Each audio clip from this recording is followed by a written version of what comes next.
প্রিয় শ্রমিক ভাইরা, এই কথাটা আজকে যদি আমাদের সমস্যার কথাটা যদি তারা যেমন জানতো না, আমাদের মধ্যে কিন্তু একটা দাবি ছিল 8 ঘন্টা কাজের দাবি।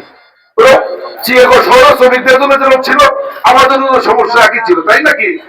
আচ্ছা কত তো দেখি শাকিল, তুমি কি 8 ঘন্টা ডিউটি করে বলো?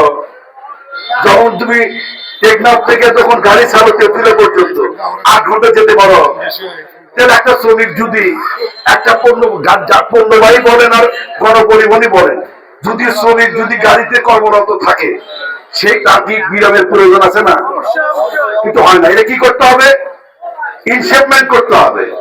শিপমেন্ট করার ক্ষেত্রে কি শ্রমিক আসবে টেকনাফ থেকে, মাঝ পথে আমাদের বগুড়াতে স্ট্যান্ড করবে, বগুড়াতে এক ড্রাইভার উঠবে, উনি রেস্টে যাবেন, এখান থেকে টেকনাফ তেতুলে যাবে, তেতুলে থেকে আবার বগুড়া আসবে, বগুড়া থেকে একজন শ্রমিক উঠবে, তারপরে টেকনাফ যাবে। যদি এইরকম কাজ করা যায়, তাহলে শ্রমিকরা কিন্তু তার কর্মদিবসটা কিন্তু বীরের বেসরে করতে পারে না। এই কাজটা কেন করছে না? যদি এই কাজটা করতে যায়, যে শ্রমিকটা 8 ঘন্টা ডিউটি করবে, কোথাও মাথা নিয়ে কিন্তু শাকিল ভাই 8 ঘন্টা যখন ডিউটি করবে, ওর বেতন দিতে হবে 1500 টাকা, আর একজন উঠে টাকা দিতে 1500 টাকা। মালিকের যায় 3000 টাকা থেকে, মালিক কিন্তু দ্বিতীয় কোন ড্রাইভার কিন্তু দেয় না, রিলেভার দিচ্ছে। কোন রিলেভার দিচ্ছে? অ্যাক্টিভ যাও আর অ্যাক্টিভ আসো, তারপরে রিলেভার তোরে কথা কয় না রে। এই রিলেভার আমরা মানি না, মানতে পারি না। রিলেভার হবে 8 ঘন্টা আমরা ডিউটি করবো, যে জায়গাতে পোস্টে 8 ঘন্টা শেষ হবে, সেখানে একটা রিলেভার উঠবে, তাকেও সমমান বেতন দিতে হবে। এই দাবিগুলি, এটা তো সিএগো শহরে ছিল না, ওই দাবির মধ্যে ছিল কি? দাবি ছিল এখানে। কিন্তু এখানে খেচুরি মে দিবস পালন করবে না, কোন শ্রমিকই এই কথা দাবিও তুলল না।